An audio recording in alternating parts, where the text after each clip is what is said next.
Hey, what's up, guys? So, Warhammer Community just announced that they're going to be axing and binning a whole lot of models and support for models in the Age of Sigmar line, including most of the 2nd edition Stormcast, a whole bunch of Slaves to Darkness, Warcry bands, a bunch of your Scavin, all that sort of stuff. Now, before you get too worked up and panic, FOMO, buying a bunch of stuff, I'll show you how you can quickly check to see what stuff is actually fully leaving production as of right now and what stuff they're not planning to stop producing, but they might down the line. Like I say, there's lots of speculation on people's videos and forums. All you gotta do is just follow these quick, simple steps. Let me show you. Okay, so we start here at the Warhammer store. All we're gonna do is we're just going to do a generic search. We know a bunch of Stormcast getting axed. Let's put in Stormcast. Okay, and then once we're actually at the Stormcast, all we're just gonna do is we're gonna filter and do last chance to buy. All right, view results.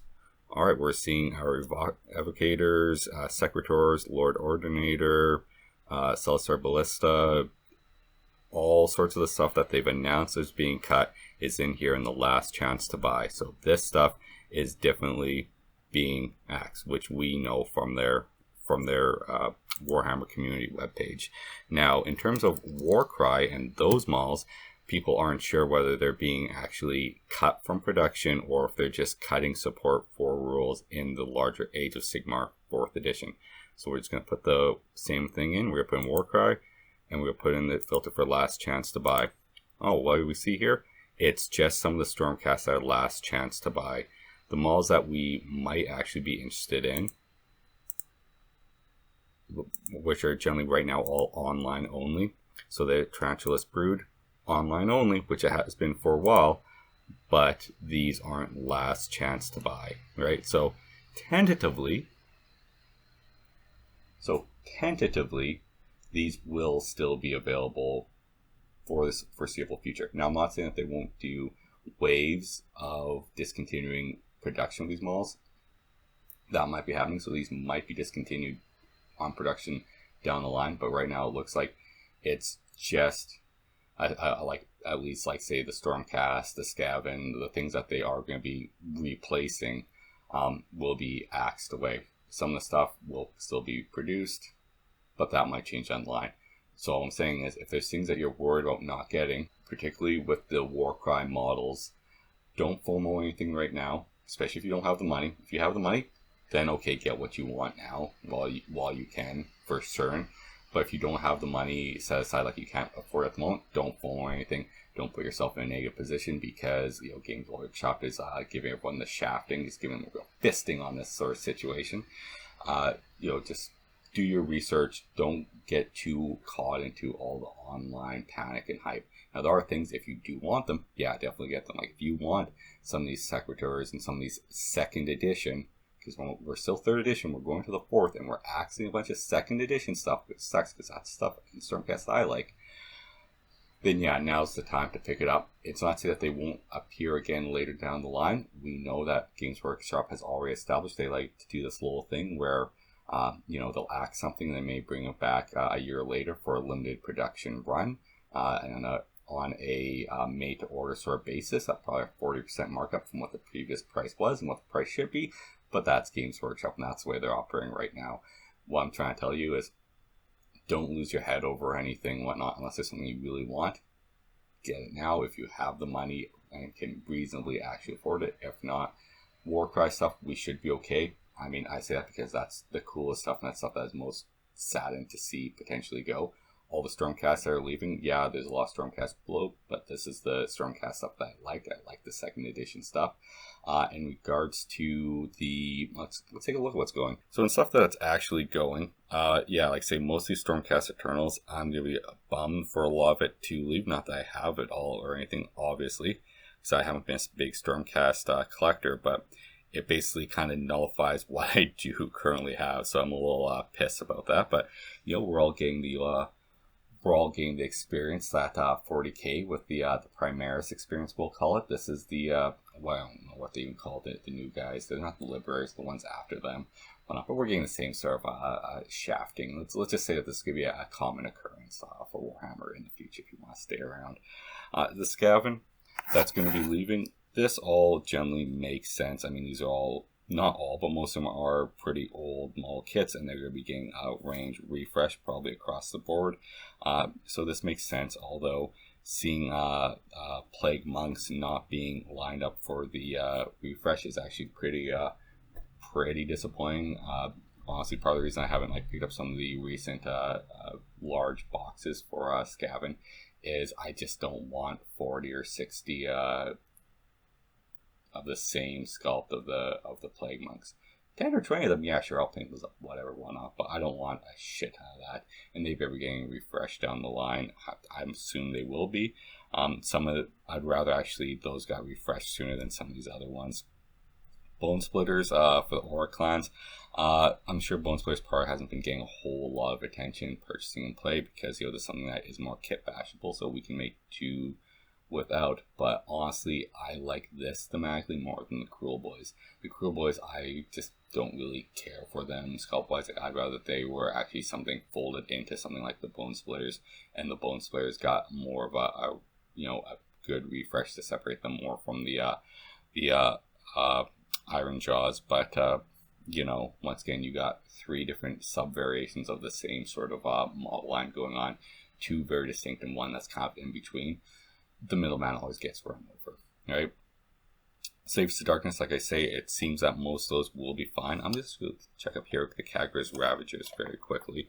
Kagras Ravagers appear to be, well, they're out of stock right now anyway, so if you're not getting them, which is, tends to be the case with a lot of the Underworld's original model kits. If they originally came from Underworld, getting a hold of them once that season is gone is kind of iffy. I hope they do once again continue producing these and bring them back at some point, because these are actually one of the nicer Underworld's kits, and clearly they have been popular with people. Oh, and then Beasts of Chaos. Yeah, this is a real kick to the nads. For people. There's all sorts of comments already of people that they've just completed their army or been working on their army, and now they're getting the shaft. And well, you go over to Warhammer Fantasy, I guess, or go fuck yourself, I guess, is the current situation. But don't worry, Sangors and Slangors will still be supported, because we all love more Sangors and Slangors. I mean, not that there's anything necessarily wrong with the models or anything, it's just they've been rammed down everyone's throats so goddamn long across 40k and across Sigmar, and without good support in regards to the rules, and without enough variety in the models themselves to no one gets excited for it. So then seeing all of Beasts of Chaos basically getting shit canned, that kind of sucks. Yeah, don't get me wrong, a lot of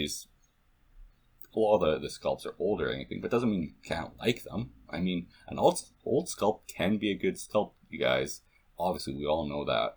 It's just, if it's very old, it's less likely to have that, fresh new curve appeal. But there are some nice stuff in here, and there has been some recent releases, which is pretty disappointing. The Beast Lord with paired rippers, that's a sweet little model there, But I mean, they'll probably, it sounds like maybe they'll still be produced. Let's take a quick look here. So it looks like at least the ones that they're looking to axe as their last chance to buy will be the Vanguard Beasts of Chaos, which makes sense because they won't be supported in Age of Sigmar anymore, but that has a good amount of models there. The Endless Spells, Beasts of Chaos, I assume the same sort of thing, although once again I don't really care for Endless Spells one way or the other, but that Half Burning Bull is pretty sweet ass. Ungor Raiders are going to be axed, Hearthstone, the Beast Lord, Ungor kit in general. Yeah, this is, nothing too tragic here. These things make sense for what's getting axed, but the Beast Lord is actually, I don't know why they do this as a last chance to buy. That's actually a nice model. I'm pretty sure you could find use for that in Warhammer Fantasy. Like I say, the Beasts of Chaos Vanguard kit, once again, it's leaving Age of Sigmar, so of course this kit's going to be a last chance to buy. So if you are looking to get into the fantasy aspect of these things, or building out these guys, well, I guess you'll be building out anyways. If you're taking over fantasy, yeah, I say grab that box while you can, because you'll have a good swath of units, and if support does pull away from you, if you got a lot of these Ungors and stuff, once again you might be kit bashing your own needs, purposes, and personalizing things. Other than that, the other things are leaving, like say, going off sale and receiving Legends of War Scrolls. Yeah, once again, it's like things that probably won't be overly missed, but they are nice models, like the Mistweaver Sai, or however you say that. That was a nice model. Valkyrie the Bloody, yeah, the big boss on Gigantic Spire. Like, there are things that, like, by and large, probably don't see a lot of if you're out playing anyways. But especially if you're like a painter collector, it's a kick to nuts. Especially if you're like in the middle of a project and like building out your army. That's not something that you do in like 3 months. Some people do. But that's kind of tends to be more like you build out over a year or two, picking and choosing as funds are available and projects are wrapped up. One of the biggest disappointments to me about this is not only they're like axing stuff, but they're axing stuff that is like has been the poster boys, right? So like all the secretors and all that, the evocators, like those used to be the poster boy. That was the second edition lineup of Stormcast, like, and they're on the cover. Grab this here. Even some of the books, it's like, okay, Soul Wars. What we got there? We got an evocator, and well, actually we got two. Wow.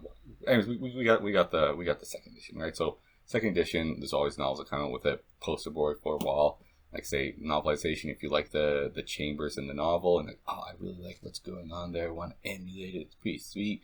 Well, too bad, so sad, you're fucked. A lot of things though, remember with all this sort of stuff is, remember, you're able to live just fine without these things. If you didn't have them already, your life will continue going on. In Games Workshop, hopefully over time they'll learn that they need to basically kind of start to go fuck themselves. It's tough with a poker trade company. They almost never really do until they really shit the bed. But this would be the time where I say people that are upset about third edition leaving. I used to say it's like, well, wait around. You can keep playing third edition. Wait, see what fourth edition looks like. Yeah, stick with third edition if you like it. Like I say, because it's going to be supporting with the malls and game, that you like and that you have. Yeah, sure, fine. Start taking the time now to start cultivating a community within your current game community or within your area to keep that alive. And if you're doing like every couple of months and you're banging out a game too, or like a day session of everyone just having a little mini meetup, start getting that done now. And it's especially for like the game rules and PD, like I should say the books and the PDFs and all that sort of stuff. Yeah, we'll be sailing the 7 seas pretty soon if you're not already for all those game rules that will be meaningless in 6 months. So I say is Games Workshop, at least for that sort of stuff, doesn't earn your money. And like say these malls and everything, say expect that in a year or so they'll be starting to do the slow here and there. Limited edition made to order, 40% markup above previous price version of these models. And I'd say, but start taking a look around, see what there is available in your secondary market and in recasters. Honestly, if something's not available, and if something's not available, people have differing opinions on, but I say if there's something you really want and it's not available, and not because it's not available in the store, it's sold out, but I mean it's genuinely not available. Who's going to be upset if you recast something, or if you even just get recast for using the bits and bobs to turn to your kit bashes or turn what is available more in line with the sort of styling that you like. Anyways, controversial not. Leave me your thoughts below if this helped on clarifying how to check what is currently being axed and what isn't. Let me know. Hopefully put some people's mind at ease. Hopefully it stops a bit of FOMOing, and it probably will be definitely seeing a lot of FOMO in the next little bit for gamers collectors. A lot of upset people, but you dance with the devil, right? Peace. They're fucking you. Fucking dark. They're fucking us.